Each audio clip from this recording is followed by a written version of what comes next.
नमस्कार। गुजरात चुनाव को लेकर पहले चरण के लिए मतदान समाप्त हो चुका है। पहले चरण के लिए 59% यहां मतदान हुआ है। 89 सीटों का क्या एग्जिट पोल सामने आ रहा है, उस हिसाब से यहां पर पहले चरण में किसकी लहर देखने को मिल सकती है। जो दावा करें कि इस बार वो यहां पर 150 का आंकड़ा छू लेंगे, तो इसको लेकर पहले चरण के लिए कुछ महत्वपूर्ण आंकड़े सामने आ चुके हैं। तो बात की जाए यहां पर राजकोट में, तो यहां पर करीब 59% यहां मतदान देखने को मिला है। 8 सीटें यहां से आती हैं और पहले चरण के लिए जो सर्वे के आंकड़े हैं, जो जनता रुझान है, उस हिसाब से बीजेपी को करीब 4 सीटें, आम आदमी पार्टी को 1 सीट और कांग्रेस को 3 सीटें जाने का अनुमान यहां पर हो सकता है।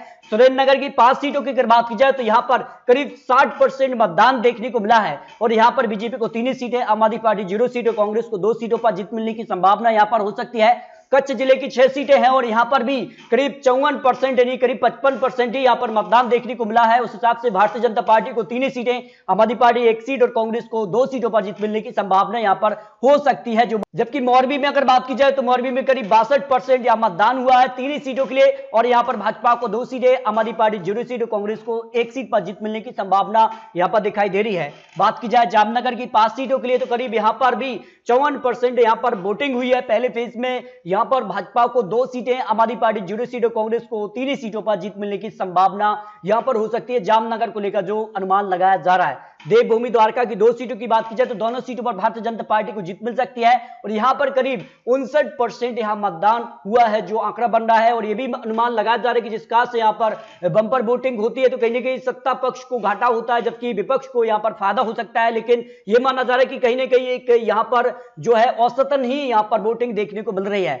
जबकि पोरबंदर में अगर बात की जाए तो करीब यहां पर 54% वोटिंग हुई है 2 सीटों के लिए, तो यहां पर भाजपा को 1 सीट यहां पर कांग्रेस और आम आदमी पार्टी यहां पर 0 सीट पर आ सकती है। बात की जाए सोमनाथ में तो करीब यहां पर 60% वोटिंग देखने को मिली है 4 सीटों के लिए, तो यहां पर भाजपा को 3 सीटें, आम आदमी पार्टी 0 सीट और कांग्रेस को 1 सीट पर जीत मिलने की संभावना यहां पर दिखाई दे रही है। जिस काज से अगर बात की जाए जूनागढ़ के लिए, तो जूनागढ़ में भी करीब 57% यहां पर वोटिंग देखने को मिली है। 5 सीटों के लिए यहां पर भाजपा को 2 सीटें, आम आदमी पार्टी 0 सीट और कांग्रेस को यहां पर करीब 3 सीटों पर जीत मिलने की संभावना हो सकती है।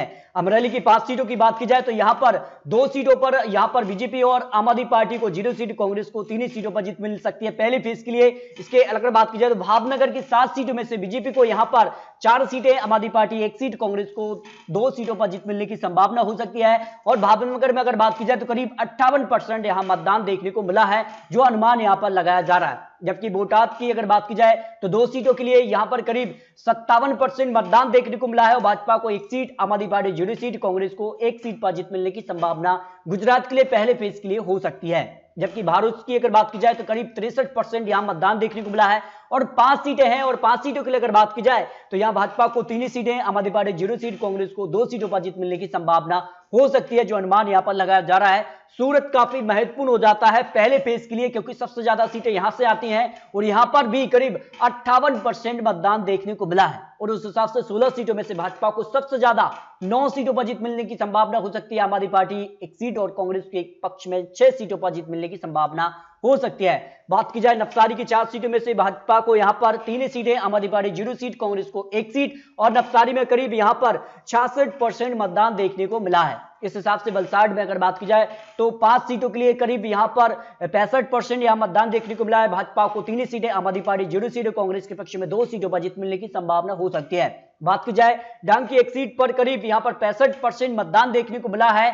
1 सीट भी भाजपा के पक्ष में जा सकती है, जो अनुमान एग्जिट पोल ने लगाया, जो यहां पर ताजा विश्लेषण सामने आ रहा है। गुजरात चुनाव के लिए अगर बात की जाए तो तापी में सबसे ज्यादा मतदान देखने को मिला है, करीब 72% यहां मतदान देखने को मिला है। 2 सीटों की बात की जाए तो दोनों सीटों के लिए 1 सीट बीजेपी और 1 सीट कांग्रेस के पक्ष में जा सकती है, क्योंकि यहां पर बंपर वोटिंग यहां पर देखने को मिली है। इसके अगर बात की जाए तो गुजरात चुनाव के लिए पहले फेज की 89 सीटों के चुनावी गणित सामने आ चुके हैं और इस हिसाब से यहां पर बड़ा उलटफेर हो सकता है। भारतीय जनता पार्टी को फायदा हो रहा है, जो प्रधानमंत्री मोदी जी की जनसभाएं रही हैं, जो बड़े बड़े यहां पर वादे किए गए हैं, उसका फायदा भारतीय जनता पार्टी को पहले फेज में देखने को मिल सकता है। यानी गुजरात में भारतीय जनता पार्टी सबसे बड़ी पार्टी बन सकती है, जो पहले फेज के लिए अनुमान लगाया जा रहा है। करीब 50 से 60 सीट भारतीय जनता पार्टी को पहले फेज के लिए मिल सकती हैं। आम आदमी पार्टी 9 से करीब यहां पर 15 सीट तक पहुंच सकती है।